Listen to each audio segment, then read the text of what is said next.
하나님 말씀 열왕기하 6장 보겠습니다.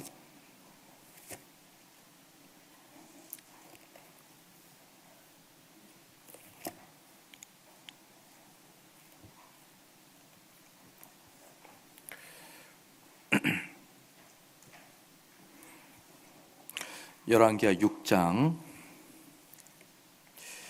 8절에서 17절까지 읽겠습니다. 8절에서 17절까지 한 절씩 교독하시겠습니다. 8절에서 17절 한 절씩 교독하시겠습니다. 때에 아람 왕이 이스라엘로 더불어 싸우며 그 신복들과 의논하여 이르기를 우리가 아무데 진을 치리라 하였더니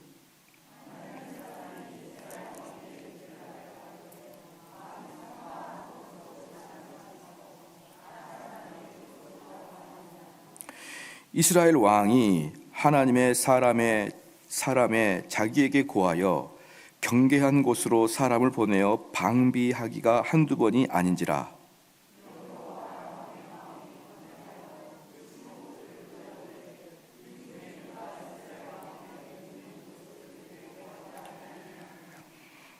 그 신복 중에 하나가 가로되 우리 주 왕이여 아니로소이다. 오직 이스라엘 선지자 엘리사가 왕의 침실에서 하신 말씀이라도 이스라엘 왕에게 고하나이다.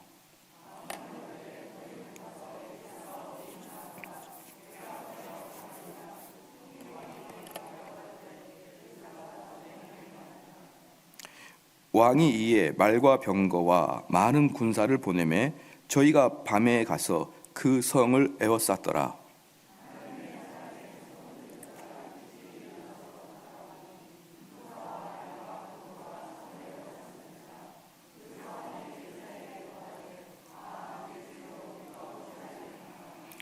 대답하되 두려워하지 말라. 우리와 함께한 자가 저와 함께한 자보다 많으니라 하고 기도하여 가로되 원컨대 저의 눈을 열어서 보게 하옵소서 하니 여호와께서 그 사환의 눈을 여심해 저가 보니 불말과 불병거가 산에 가득하여 엘사를 둘렀더라. 아멘. 영안이라는 제목으로 하나님 말씀 전하겠습니다. 영안입니다. 이제 6장 1절로 7절까지는 한 생도 즉 도끼가 물에 빠진 생도를 구했던 사건이 1절에서 7절까지가 있습니다. 이제 그리고 이제 오늘 8절부터는 한 생도가 아니라 이스라엘의 왕을 돕는 일을 이제 엘리사가 하는 것이죠. 그렇기 때문에 이제 엘리사는 6장 1절에서부터는 한 생도를 도왔고 그 다음에 오늘 8절부터는 이스라엘의 왕을 도왔습니다. 여기서 우리가 두 가지 중요한 것을 좀 기억을 해야 되는데요. 그 하나님의 사역자들은 그 이유 자체가, 그 존재 이유 자체가 다른 사람을 돕는 거예요. 그러니까 제가 하고 있는 이 모든 것들은 사실은 여러분들의 유익을 끼치는 일을 하는 게 주의 종들이 하는 가장 중요한 일인 것이죠. 이 모든 일들은 결국은 우리 성도들이 이것을 아멘으로 잘 받으면은 우리 성도에게 유익을 주는 일이기 때문에 사실 주의 종의 역할은 거의 대부분의 사역 전체가 다른 사람을 위해 존재하는 것이다. 그런데 이 두 가지 중에 이제 두겠습니다. 하나는 1절부터 앞에 절은 개인적인 생도죠. 자기 주변에 있는 사람. 그리고 두 번째는 뭡니까? 공적인 일이죠. 선지자가 왕 앞에 가는 것은 우리가 청와대를 방문해서 공적인 일을 하는 것과 똑같아요. 사적으로 만날 수가 있는 게 아니죠. 그렇기 때문에 여기서 재밌는 게 뭐냐면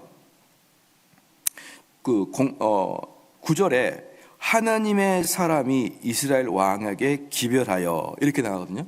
우리는 성경 하나하나가 축자 영감서를 믿고 있습니다. 축자 영감서는 뭐냐 그러면요, 기계론적 영감서는 아니라는 것이죠. 기계론적 영감서는 뭐냐면은 사람이 워드처럼 말하는 대로 그냥 치는 거예요. 자기 사상 없이.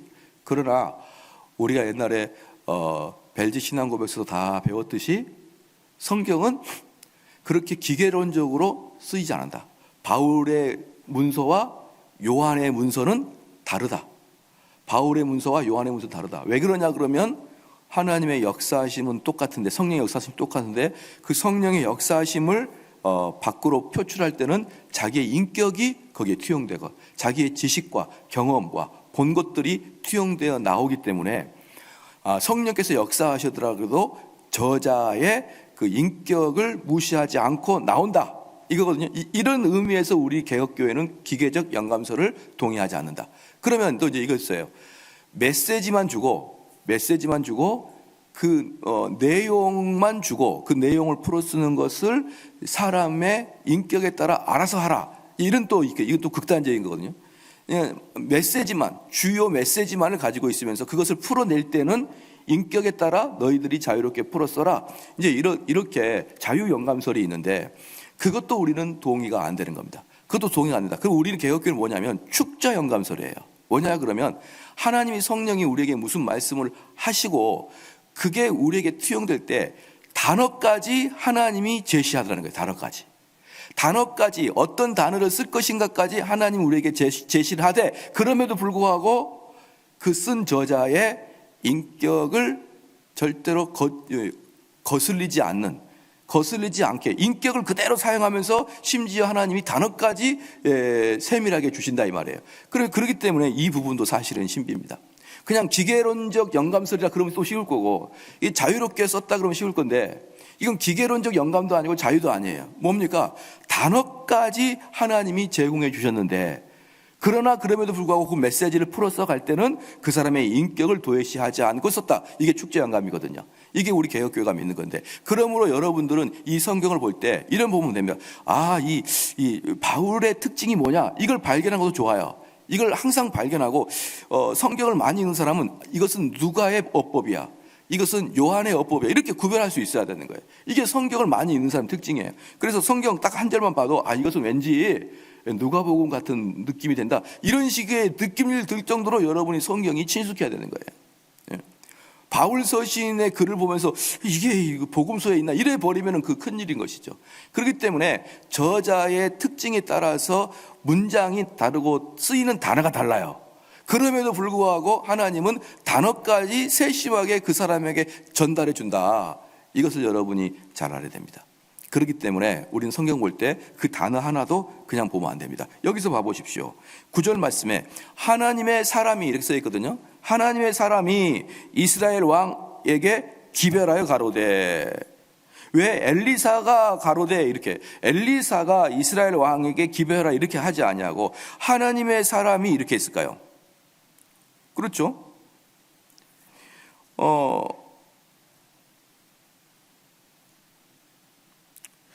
바로 이 부분이, 이 엘리사가 이스라엘 왕한테 갈 때 공식적인 선지자로 갔다라는 뜻이에요. 공식적인 선지자.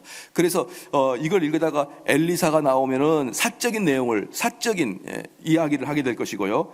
그 다음에 하나님의 종 이렇게 되면은 공적인 사역을 한다는 걸 여러분이 잘 알아야 됩니다. 예컨대 어떤 걸 그랬죠?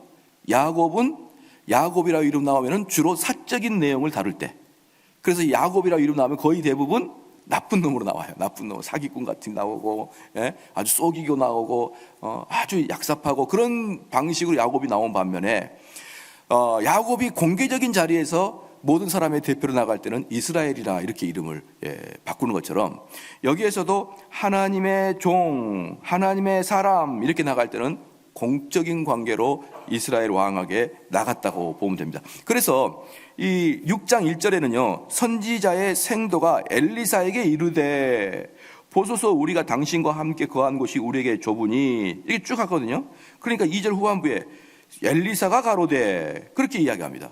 3절에 그 하나가 가로되 청컨대 당신도 종들과 함께 하소서, 엘리사가 가로되 이렇게 하는 것은 뭐냐면, 엘리사는 지금 선지 생도들을 아주 사적으로 만나고 있는 것이고요.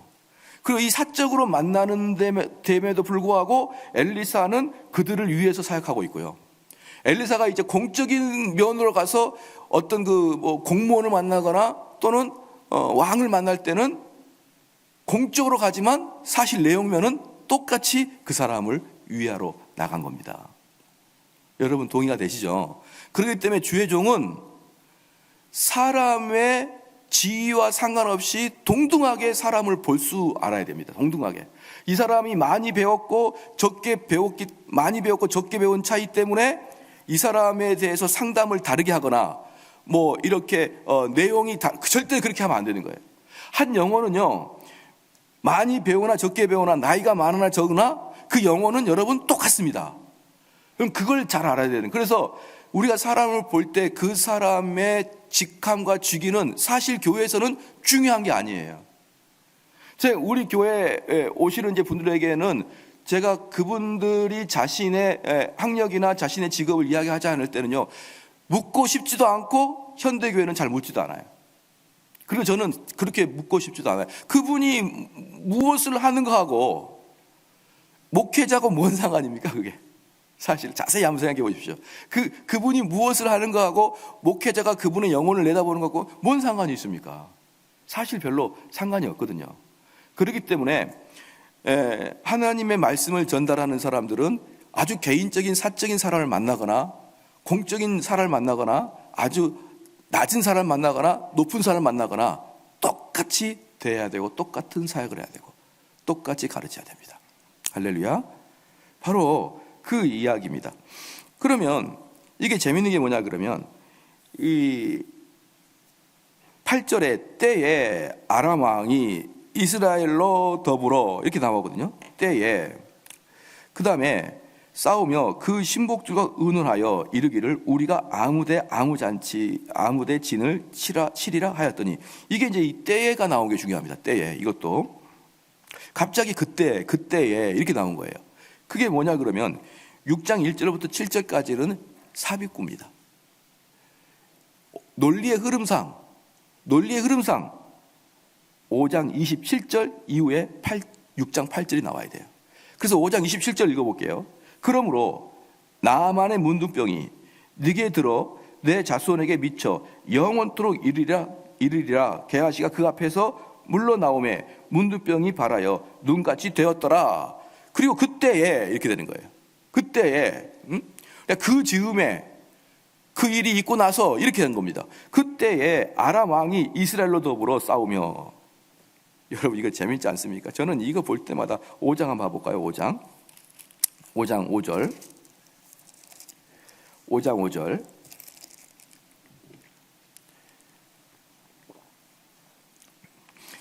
제가 읽어드리겠습니다. 아람 왕이 가로되 갈지어다. 아람 왕이거든요. 이제 내가 이스라엘 왕에게 글을 보내리라. 나아만이 곧 떠날새 은 10달란트와 금 6,000개와 의복 10벌을 가지고 가서 이스라엘 왕에게 그 글을 전하니 일러스되 내가 내 신하 나아만을 당신에게 보내오니 이 글이 당신에게 이르거든 당신은 그 문둥병을 고쳐 주소서 하였더라. 그러니까 이 아람 왕은요, 나아만을 고치기 위해서 필히 친서를 써서 선물을 줘서 이스라엘로 보냈던 사람입니다. 그리고 이 나아만이 이스라엘에서 엘리사를 만나서 온 몸이 치유가 돼서 다시 자기 나라로 돌아갔어요. 그러니까 이 아람 왕은 나아만이 문둥병이 고쳐온 것을 보고 나서 이 말입니다. 나아만이 문둥병이 치유가 된 것을 본 이후에 이 말이에요. 재밌는 게 뭐냐 그러면 그렇게 엄청난 은택을 입었으면서 아람 왕이 딱 결정한 게 뭐냐면 이스라엘의 침공입니다. 저는 이 사람이 정신이 지금 왔다 갔다 하나 그 이제 이해가 안 가는 거예요. 그 재밌는 게 뭐냐면요. 그러면 나아만은 어땠을까요? 만약에 전쟁이 일어난다 그러면 나아만이 군대 장관이잖아요.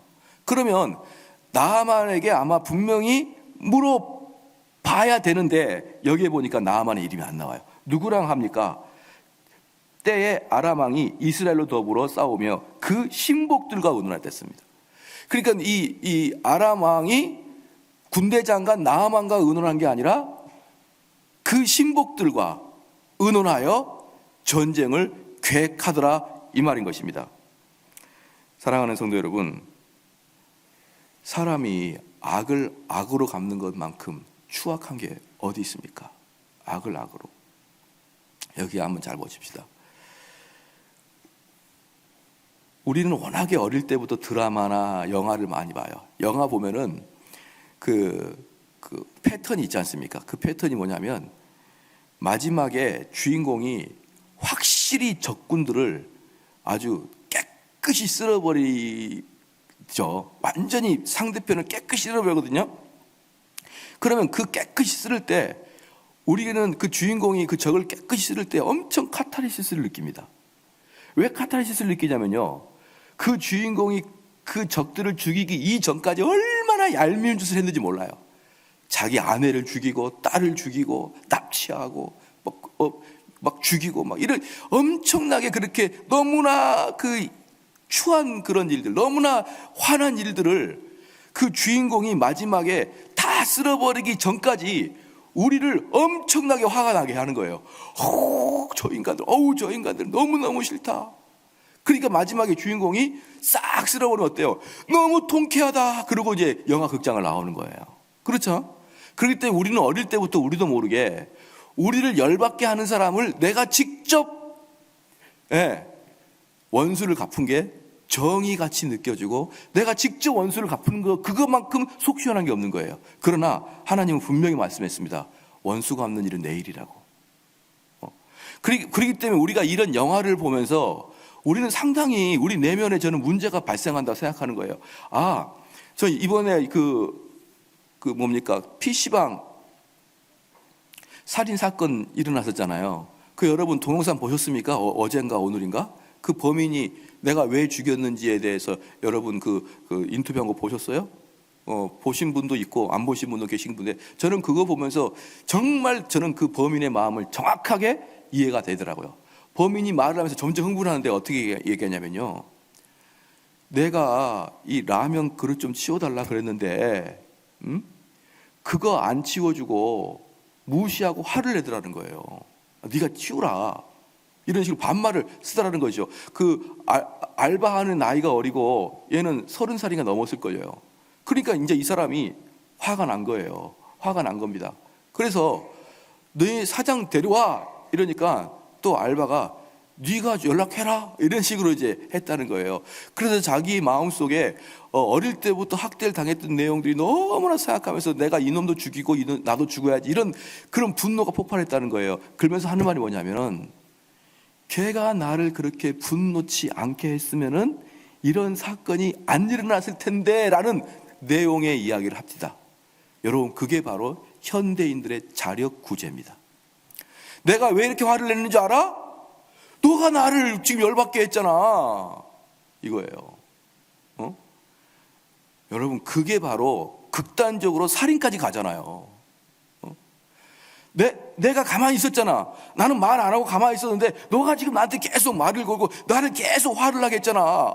너가 나한테 그렇게 화를 냈으니까 내가 폭발한 거야. 이렇게 하면서 사람을 때리고 심지어 사람을 죽여도 그 사람 마음속에 시작점 너가 안 했으면은 이런 일이 없었을 텐데 라는 마음을 갖고 있습니다. 그게 현대 인간들의 마음 상태예요, 여러분. 그래서요, 여러분 절대로 정의 외치지 말고 절대로 옳지 않는 것에 대해서 여러분 흥분하지 마십시오. 그것은 여러분 감정이지 내 개인의 감정이지 하나님은 우리에게 그런 권세를 주지 않았습니다. 그런 권위를 주지 않았어요. 우리는 억울함을 당해도 원수 갚는 것은 여호와께 있다는 걸 믿어야 됩니다. 내가 직접 원수를 갚으려고 내가 이 썩어 빠진 이 더러운 것들을 내가 다 제거하려고 그러는 건 여러분들이 정의로워서가 아니라 여러분의 성격이 안 좋아서 그러는 것입니다. 동의하십니까? 모든 원수는 여호와께 드리는 여러분 그런 마음을 가져야 됩니다. 그런데 원수로 갚는 것도 나쁜 놈인데 그것도 여호와의 명령을 어기는 사람인데 이 아람 왕은 어떻습니까? 은혜를 원수로 갚은 자예요. 은혜를 원수로 갚은 자. 자기가 제일 사랑하는 군대 장관, 제일 사랑하는 장관. 지금 베트남에서 제일 사랑하는 사람이 누구죠? 박항서잖아요. 박항서. 그렇잖아요. 그 자기 국가대표 축구 하나 잘하게 해준다고 박항서를 무슨 대통령을 만드니 그런 말 나오듯이 축구 하나 잘한다고 만약에 박항서가 해가지고 월드컵에서 4강 들어가면 어떡할까요? 아마 그 사람은 더 이상 한국에 못 올 거예요. 베트남 왕이 되든지 대통령이 되든지. 축구 하나만 잘해도 그렇게 영웅인데 나만 어떻습니까? 군대 장관으로 얼마나 혁혁한 공을 세워서 아무리 어려운 순간에도 나만이 나가면은 전쟁을 승리하니까 그 왕이 나만이 너무나 귀하니까 나만 너 좀 고쳐달라. 그래서 은도 수십 달란트를 주고 그렇게 해서 고침을 받으려고 보내잖아요. 그러면 자기가 그렇게 좋아하는 사람, 그렇게 신뢰하는 사람을 고쳐왔으면 이스라엘을 은인으로 생각해야 되는데 그때에 8절에 그때에 그걸 보고 나만이 자기 아람으로 와서 그 왕이 본 다음에 그때에 공격해야겠다. 이제 우리 군대 장관도 들어왔으니 공격해야겠다.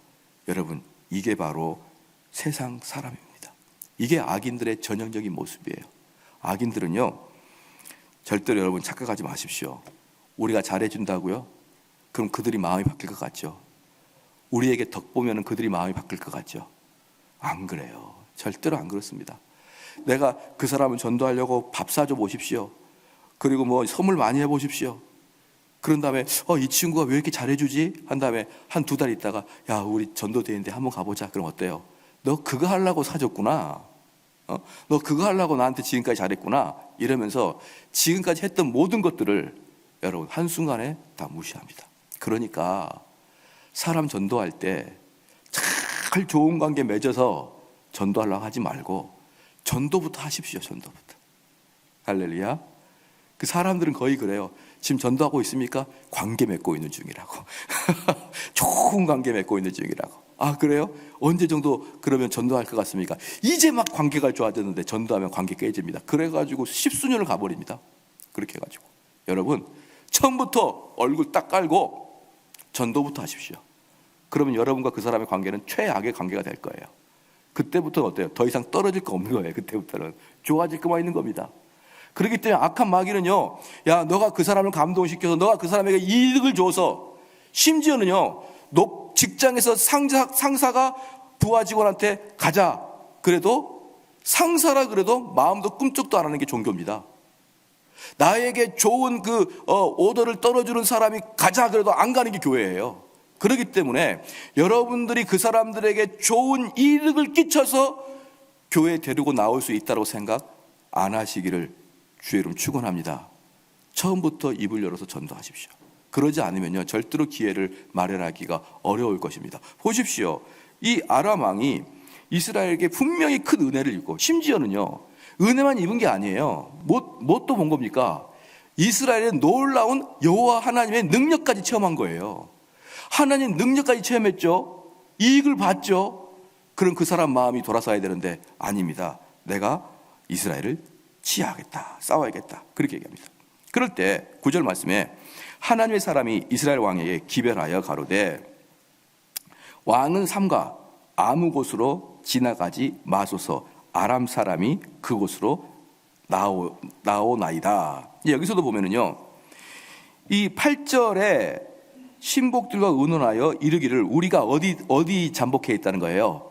아무데 진을 치리라 하였더니, 그러니까 이 아무데는 아마도 정보를 빼내서 이스라엘 왕이 자주 지나다니는 곳일 거라고 생각합니다.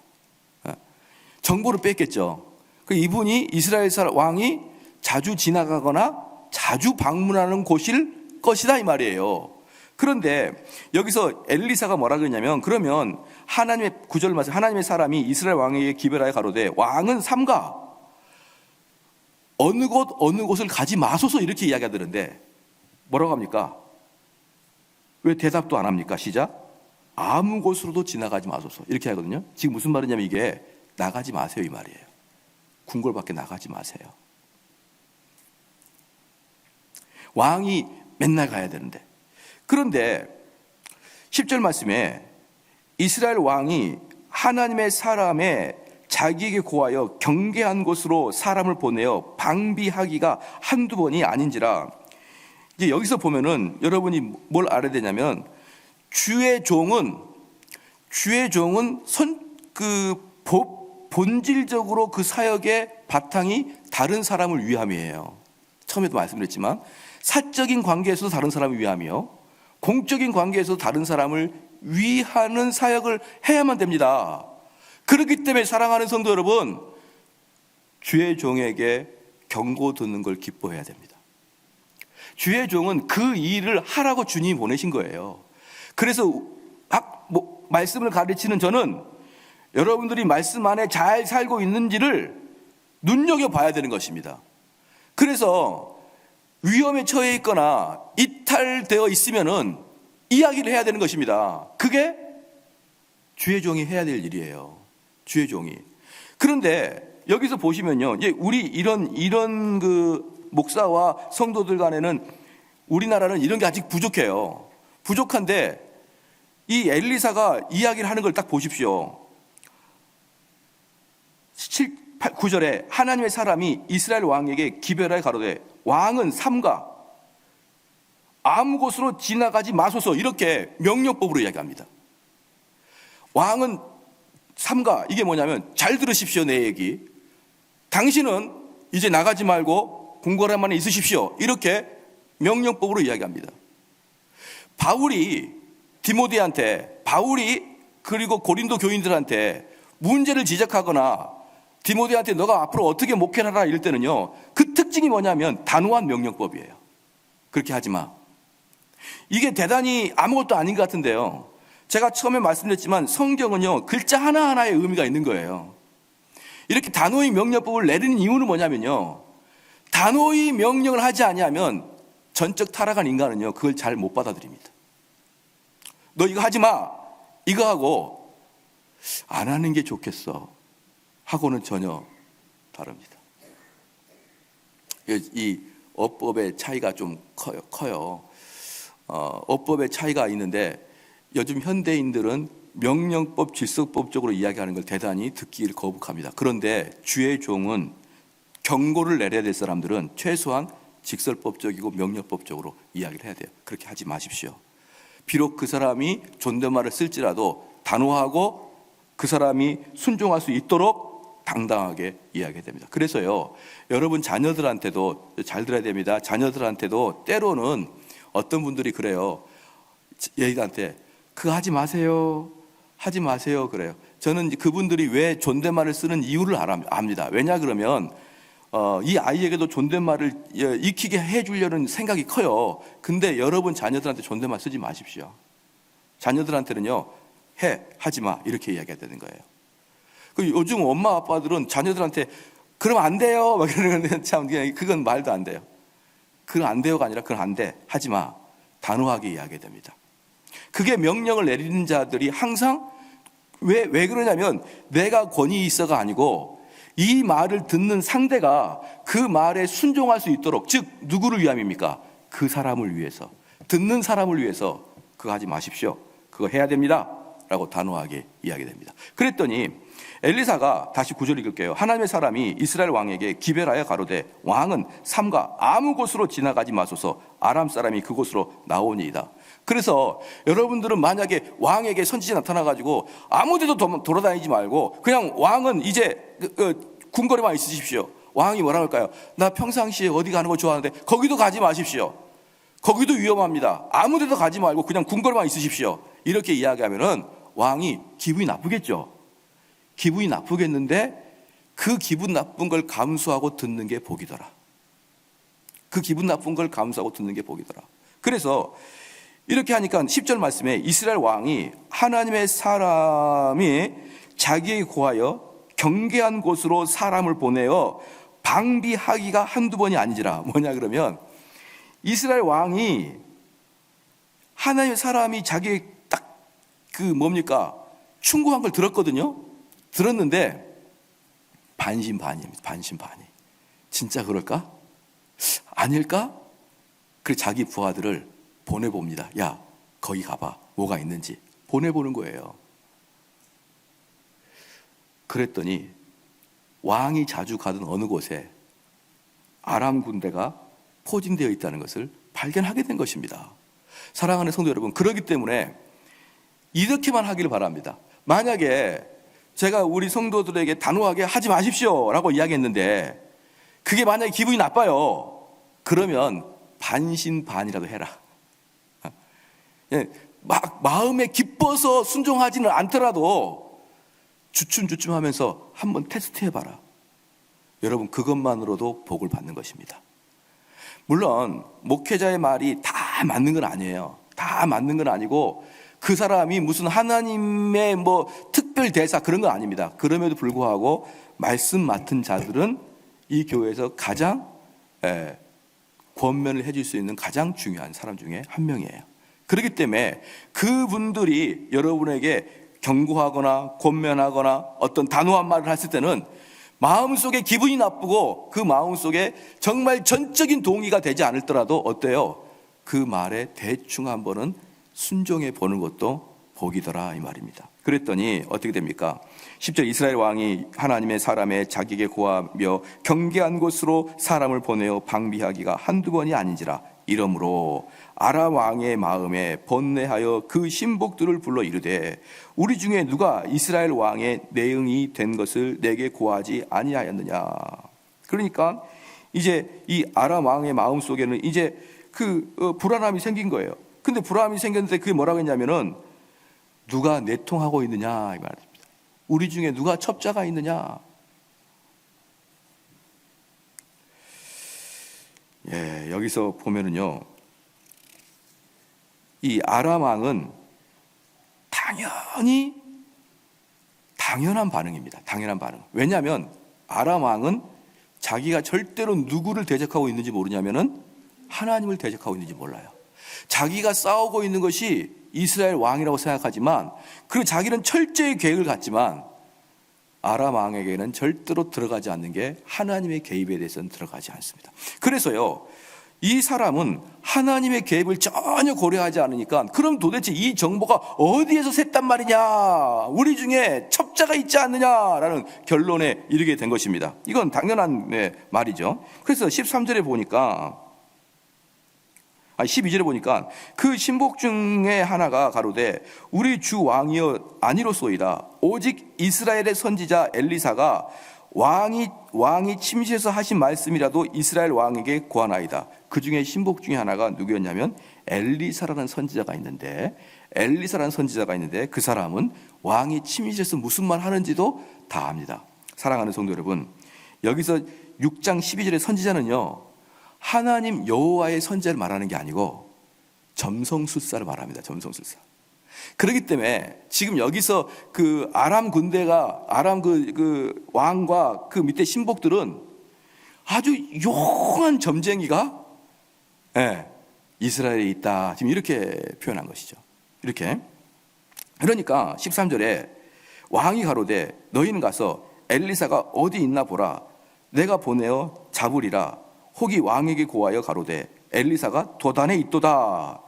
정보를 수집해 보니 도단에 엘리사가 있다는 것을 확인된 겁니다. 사랑하는 성도 여러분, 이게 참 우리에게 두려움을 주는 게 뭐냐면요, 하나님의 역사가 엄청나게 쏟아지는 그 장소에서도 어떤 사람은 여호와 하나님을 발견하기도 하고 어떤 사람은 신비로운 점성술사처럼 아무 은혜를 못 받는 사람도 있어요. 나만이 고쳐짐을 당해도 이스라엘 사람들은 그걸 통해서 은혜를 받는데 아람 왕은 전혀 은혜를 못 받듯이 하나님의 말씀이 선포가 돼도 그 말씀 안에 있는 사람들 중에 은혜를 받는 사람과 은혜를 받지 못한, 심지어 원수로 생각하는 사람도 있더라 이 말입니다. 그래서 이들은 도단으로 옵니다. 14절 말씀 보니까 왕이 이에 말과 병거와 많은 군사를 보내매 저희가 밤에 가서 그 성을 에워쌌더라. 여기서 보면은 두 가지를 알아야 됩니다. 왕이 이 엘리사 한 명을 잡으려고요, 엘리사를 잡으려고 말과 병거와 많은 군사를 보냈다는 것이죠.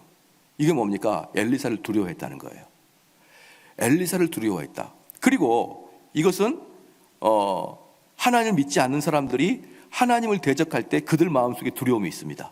그런데 그들은 절대로 저 하나님을 믿는 자를 대적하는 것이 하나님을 대적하는 것이라고 상상도 못하고 있는 거예요. 그래서 사도행전 26장 14절 말씀에 바울이 자기를 이야기할 때, 자기가 하나님에 대해서 아직 모를 때, 예수 그리스도를 모를 때 어떤 생활을 했느냐라고 자기 스스로 고백할 때 이렇게 말합니다. 사울아 사울아 네가 어찌하여 나를 핍박하느냐. 가시채를 뒷발질하기가 내게 고생이니라. 나는 내가 엄청나게 열심히 해서 저 사람들을 잡아서 내가 다 감옥에 가두고 심지어 죽이고 싶었는데 그러면 그럴수록 나는 더 고통스러웠다. 왜? 하나님을 대적하는 것이었으니까. 그래서 열심히 하면 할수록 내 뒷발질로 가시채를 차듯이 내 뒷공무니가 그냥 피로 낭자 되게 되는 것입니다. 그리고 두 번째를 알아야 될 게 뭐냐면 14절 두 번째, 저희가 밤에 가서 이거거든요. 아까도 말씀드렸지만 축자현감서는 그 단어 하나하나의 의미가 있다는 거예요.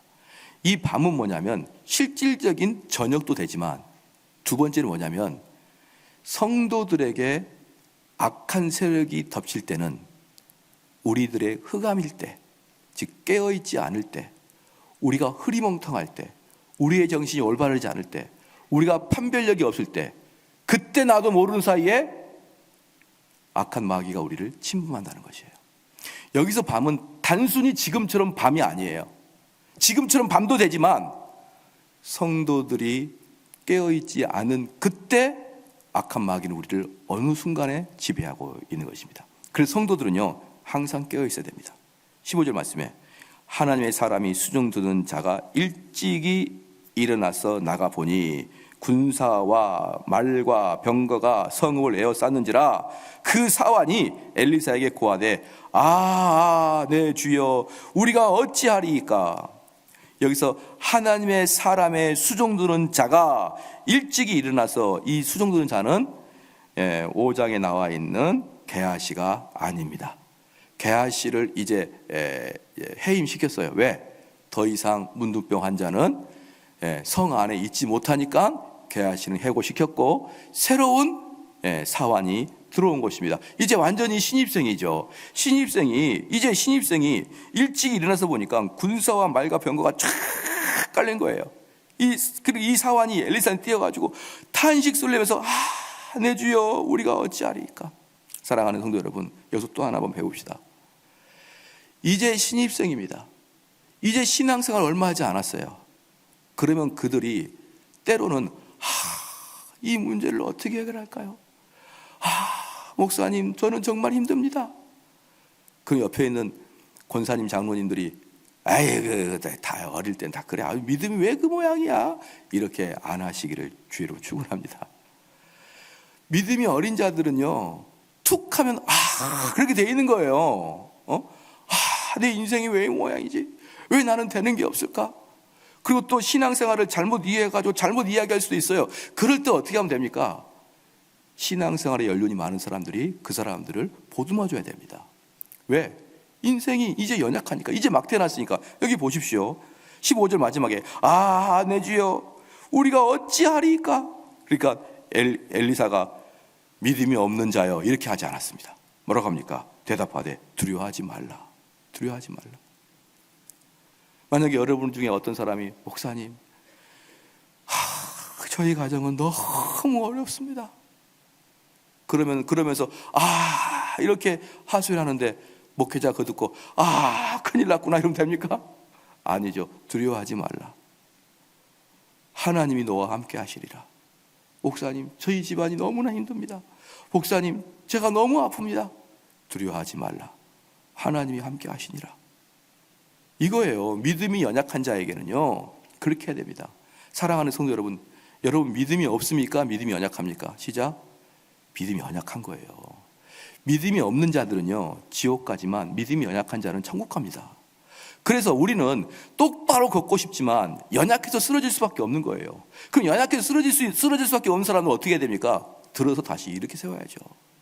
그런데 우리 성도들은 가만히 보면요 믿음이 연약한 자하고 믿음이 없는 자를 구별을 안 하고 좀 틀리면 막 속사포까지 싸대버립니다. 그건 잘못됐다고. 아니에요. 믿음이 연약한 자에게는 연약한 방식대로, 믿음이 없는 자에게는 믿음이 없는 자의 방식대로, 믿음이 있는 자는 믿음이 있는 방식대로 여러분이 선별해서 그들을 대해줘야만 되는 것입니다.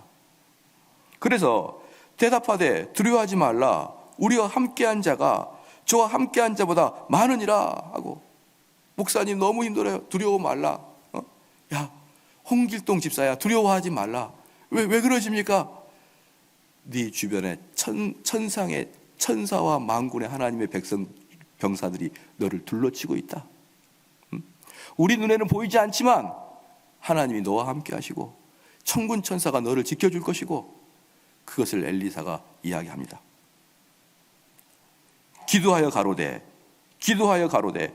원컨대 저의 눈을 열어서 보게 하소서 하니 여호와께서 그 사환의 눈을 여심해 저가 보니 불말과 불병거가 산에 가득하여 누구를 시작? 엘리사를 둘러섰다. 이것도 뭐냐면요, 이겁니다. 사환이 이제 신입생이에요. 그러니까 믿음이 별로 없죠. 경험을 한 번도 안 해봤습니다. 개하시가 아니거든요. 새로운 신입생이거든요. 그러니까 이 일을 어떻게 할까요? 그러니까 우리 엘리사가 책망한 것이 아니라, 야, 두려워하지 마. 내가 있잖아. 이겁니다. 엘리사, 내가 있잖아. 우리와 함께한 자가 저들보다 비교할 수 없을 정도로 많아. 그런 다음에 엘리사가 기도합니다. 어떤 기도를 합니까? 엘리사가 어떤 기도를 합니까? 공적인 기도가 아니라 사적인 기도, 즉 엘리사라고 했잖아요. 엘리사란 이름이 나오면 사적인 것이라고요. 그래서 엘리사는 주의 종으로서 기도하는 게 아니라 자기 사환을 사랑하고 애지중지하는 마음으로 그를 위해서 기도합니다. 야, 걱정하지 마라. 내가 널 위해 기도해 줄게. 정말 이런 스승 밑에 있어야 되는 거 아닙니까? 그렇죠? 다 기도하니까 사환의 눈이 벗겨져 가지고 딱 보니 세상에 하늘에 천군 천사가 쫙 깔린 겁니다, 여러분. 그게 바로 거듭난 자의 눈빛이에요. 거듭난 자의 눈빛.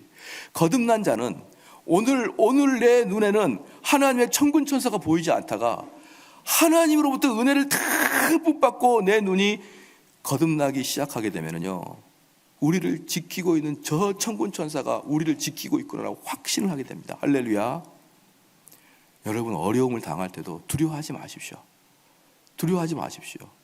이 엘리사의 이야기는 이 당시로만 끝나려고 이게 성경에 나와 있지 않습니다. 지금도 우리에게 현존하는 것이에요. 지금도 하나님께서 우리를 지키시고 있다는 거 여러분 믿으십니까?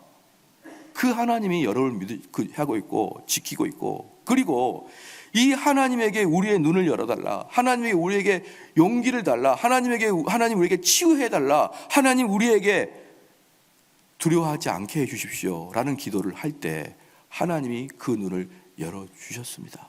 열어주셨어요. 말씀의 결론을 맺겠습니다. 우리는 간단하게 여기에서 구원의 길로 가는 자들과 구원의 길로 가지 못한 자의 아주 명백한 것을 보게 됩니다. 이 아람 왕은 어떻습니까? 하나님의 역사를 분명히 보고도 선을 악으로 갚는 아주 대표적인 불신자들의 모습인 거예요. 이들에게는 답이 없습니다. 이들은 도저히 어떻게 해볼 방법이 없어요. 그냥 뭡니까? 지옥으로 가는 거예요. 자, 여기에 반해서 또 누가 있냐 그러면 하나님의 역사를 경험하고 하나님이 살아계신 것을 아는 사람이 있어요. 그런데 그 사람들이 누구냐 그러면은 아람 왕 옆에 있던 사환들과 똑같습니다. 아람 옆에 있던 신하들과 똑같아요. 신복들과. 그들은 그 이스라엘에 엘리사라는 사람이 있고 이스라엘의 그 신이라는 분이 아주 대단한 분인 걸 아는데, 그 하나님이 어떻게 보이냐 그러면 그냥 능력의 하나님으로 보여요. 이들에게는. 이것도 구원과는 관계없습니다. 근데 마지막에 누굽니까? 엘리사 옆에 사환은 어떻습니까? 그가 두려워하면서 엘리사에게 부탁했던 게 무슨 말이에요? 하나님께 매달린 것이에요. 하나님, 저 좀 살려주세요. 하나님, 두려워요. 하나님, 너무나 소망을 잃었습니다. 어찌할까요? 그랬더니 엘리사가 뭐라고 합니까? 두려워 말라. 그게 바로 이 세 가지 종류의 사람이 등장하지 않습니까? 그래서 여러분들도 이 맨 마지막에 사환의 모습처럼 여러분 그냥 하나님께 매달리십시오. 매달리면 되는 거예요. 그 기도를 아니 들으신 분이 아니라 말입니다. 오늘 또 그러한 기도를 하시기를 주님 축원합니다. 찬양하겠습니다. 찬송가 360장입니다.